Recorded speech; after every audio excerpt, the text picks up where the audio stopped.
And here we go, day 3 and going strong, though I am failing in one aspect. I promised I would write this during my work hours, and I ended up not writing during work. I am writing just after.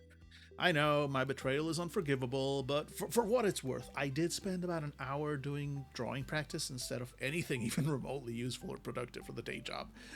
This one's for you, comrades. Also, soon I will be able to draw goblins. Soon. Probably not soon.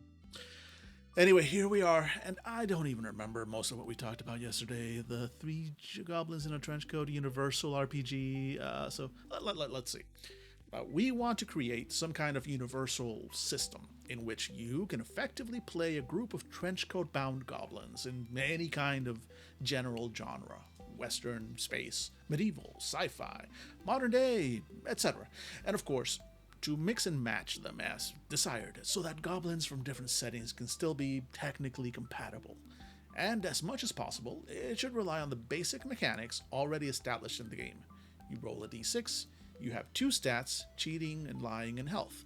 Position in trenchcoat, or various goblinoid aspects that modify your rolls. It's a badly broken and barely usable system, but that is purposeful. Here's the thing: Three Goblins in a Trench Coat was written as a joke, and as an actual system, it's not particularly good. Uh, but it is funny as fuck because of how broken it is and the things it enables. A goblin with the right kind of setup might be able to never ever fail a lying roll, for example, and this is, as is written in the books, meant to be on purpose. A punishment for playing the game. Because I hate you, I guess? Look, it's a brand.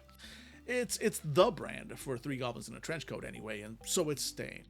But it's gonna need more than that if we actually want it to be flexible enough to be universal, right? While at the same time remaining a relatively simplistic and purposefully broken system. Mostly, though, this is an excuse to write up all kinds of weird ass and overpowered trench coats and goblin abilities, though, in it. Yeah, it is. And that's perfectly okay. I don't want this thing to become a huge project. I want to do something silly, but still somewhat audacious. More of a reach than what I'd done before, you know? Also, it'll probably serve as a bit of a palate cleanser before I inevitably dive back into my long term obsession with the last library world and the next game in that series, The Cities. Which, because, you see, I'm really excited about getting to go into the cities.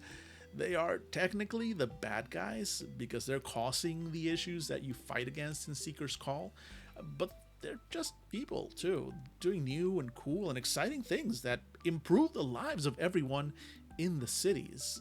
It's an awesome world and a place to live and play and adventure, and yet everything that enables that is hurting the heart of magic in the world. Can a way be found to prevent that hurt? Heal it? Can the wizards do anything about it? They can do anything, right? Why haven't they?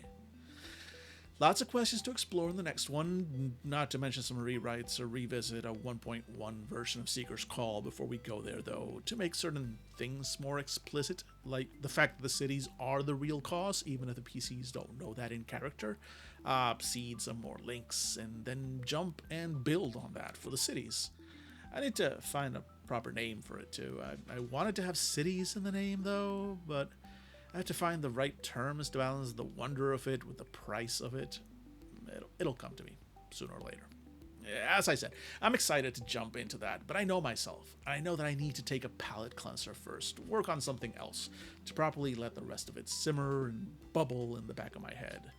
My creative process is less of a strike while the iron's hot approach and more of a toss a bunch of things into the pot, let it simmer for a long time, and occasionally check in and see what we've got thing. You know, it hopefully leads to something tasty.